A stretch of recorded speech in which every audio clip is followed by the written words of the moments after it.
अच्छा धवल जी, आपसे आरोप ये है कि आप अभी विकास की बात कर रहे हैं, आप कह रहे हैं कि 400 पार उनका नहीं आएगा। आम जनता कानपुर की ये बोल रही है कि कैसे 400 पार नहीं आएगा, उन्होंने तो काम किया है ना 10 सालों में। आप तो सबसे ज्यादा तक शासन किया, फिर क्या हुआ आपके शासनकाल में? अब गर्त में गई सारी चीजें बता रहे हैं लोग। मैडम 10 साल जो कांग्रेस इनका भाजपा का निकला है, उस पे मैं इसी क्षेत्र की बात कर लेता हूँ। एक भी काम नहीं हुआ है। अगर हम कल्याणपुर विधानसभा मात्र की बात कर लें, मंधना की तरफ से आते हैं, IIT एलिम्को पहला पड़ता है केंद्र सरकार का बना हुआ कांग्रेस के समय का IIT, फिर NSI से आगे बढ़ते कानपुर विश्वविद्यालय, IIPR, शांत रहिए एक मिनट बताऊंगा भैया, IIPR से आगे बढ़ेंगे medical college, CSA, HB roadways workshop, सब कांग्रेस का बनाया हुआ है। कांग्रेस के गढ़ से खिसक के बीजेपी का गढ़ कैसे हो गया कानपुर? फिर झूठ फैलाया गया है, हर चीज का झूठ, और जनता थोड़ा सा उसके वादे में आई है, लेकिन इस बार वैसा नहीं होगा। जिस तरीके से झूठ फैलाया 15 लाख, ये तो सच है ना कि पिछले 2 बार से बीजेपी जीत रही है, इसमें भी कुछ झूठ है क्या? बिल्कुल ठीक बात है। उससे पहले 3 बार हम भी जीते थे, लेकिन ये जीत किसी की हमेशा नहीं रहती है। जीत और हार नियम है सृष्टि का, वो होता रहेगा। आज कांग्रेस जीती है, कल भाजपा जीती, परसों फिर कांग्रेस जीतेगी या कोई और जीतेगा। नितेंद्र जी, आपसे भी लोगों का आरोप ये था कि आप भी तो सरकार में रहे ना, उसके बाद क्या किया आप लोगों ने विकास? जरा बता दीजिए कानपुर के लोगों को, कानपुर का कितना विकास हुआ आपकी सरकार में? कानपुर आप ये देख लीजिए कि ग्रीन पार्क से लेकर के और आप नवीन मार्केट का सौंदर्यीकरण से लेकर के, और ये जो आपके सामने मेट्रो दिखाई पड़ रही है, ये कानपुर के विकास हैं। समाजवादी पार्टी ने पेंशन से बढ़ावा करके, समाजवादी पेंशन देने से, नौजवानों को लैपटॉप देने से लेकर के, कन्या विद्या धन से लेकर के जो विकास का काम किया है वो किसी से छुपा नहीं है। आप आज तक सांसद क्यों नहीं बना पाए? फिर इधर आज तक सांसद क्यों नहीं रहा कोई आपका?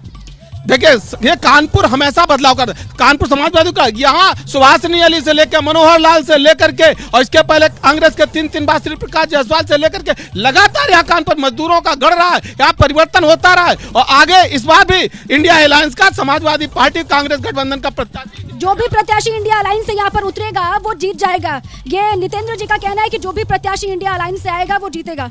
देखिए, India alliance, Congress party, Samajwadi party, ये सारी पार्टियां समाप्त हो चुकी हैं। जिन लोगों ने प्रभु श्री राम को 70 वर्ष तक टेंट में रखने का काम किया था, इस देश की जनता वो देख रही है। प्रभु श्री राम का भव्य मंदिर जो बनाया गया, आप बोल चुके हो ना एक बार?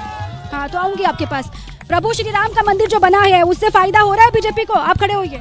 बहुत बढ़िया फायदा होगा। आपकी 400 पार पूरी, 400 पार पक्का? 400 पार पक्का। क्यों? मोदी जय जय, मोदी की जय जय कह रहे हैं और कह रहे हैं कि 400 पार। क्या है यहाँ के, आप बताइए जरा, क्या है आपके मुद्दे? आप तो इतने सालों से देख रहे होंगे, सरकार लगातार बदल रही है, कानपुर कितना बदला? अपने यहाँ ही भाजपा की सरकार ही आएगी, और ये तो सब बेकार हैं सब। भाजपा सरकार आएगी? बिल्कुल साहब। ऐसा क्यों? उन्होंने काम करके दिया है ना। काम कर रहे हैं ये योगी जी और मोदी? बिल्कुल सही बात है, काम कर रहे हैं, काम के आधार पर ही। आप पूछिए जरा, आप खड़े होइए। मैडम, आनी तो सरकार जो है बीजेपी की है, और 400 से भी ऊपर अगर सीटें होती तो वो भी निकाल लेते। बाप रे, ये तो दावा और बड़ा कर दिया। 400 से भी ऊपर अगर सीटें जीत सकते हैं तो आप कर लीजिए दावा, लेकिन बीजेपी आएगी बता रहे हैं वो। अब यह आंकड़ा और भी बढ़ सकता है जिस तरीके से वो रिएक्ट कर रहे हैं। सीटें तो 545 भी ला सकती बीजेपी। बोलने में कुछ जाता नहीं ना, बोलने में पैसे पड़ते हैं, सीधी सी बात है। मैं एक पेपर की कटिंग हाथ में लिए बैठा हूँ। अभी किसी ने महिला सम्मान की बात करी थी। ये देखिए, रामपुर में भाजपा नेत्री की बेटी ने फांसी लगा ली छेड़छाड़ से तंग आकर। ये योगी का कानून है, ये डबल इंजन की सरकार के उसमें हो रहा है।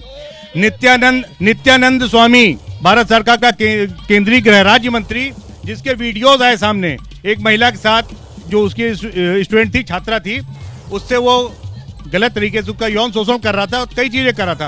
अब ऐसे वीडियो तो कई सारे आपके नेताओं के भी आते हैं सर, उस पे ना ही जाए तो बेहतर होगा। कानपुर में, अभी राजस्थान में क्या हुआ वो भी तो आप जानते ही होंगे ना, वहाँ से भी तो बहुत कुछ सामने आया, उस पर मत बात कीजिए आप।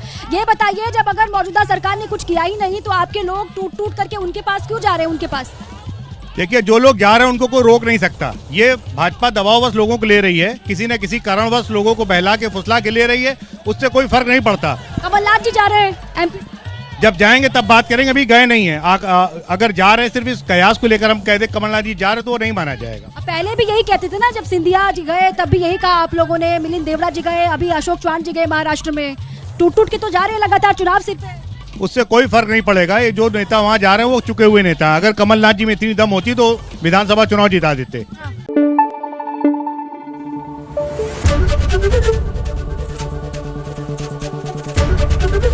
एबीपी न्यूज आपको रखे आगे।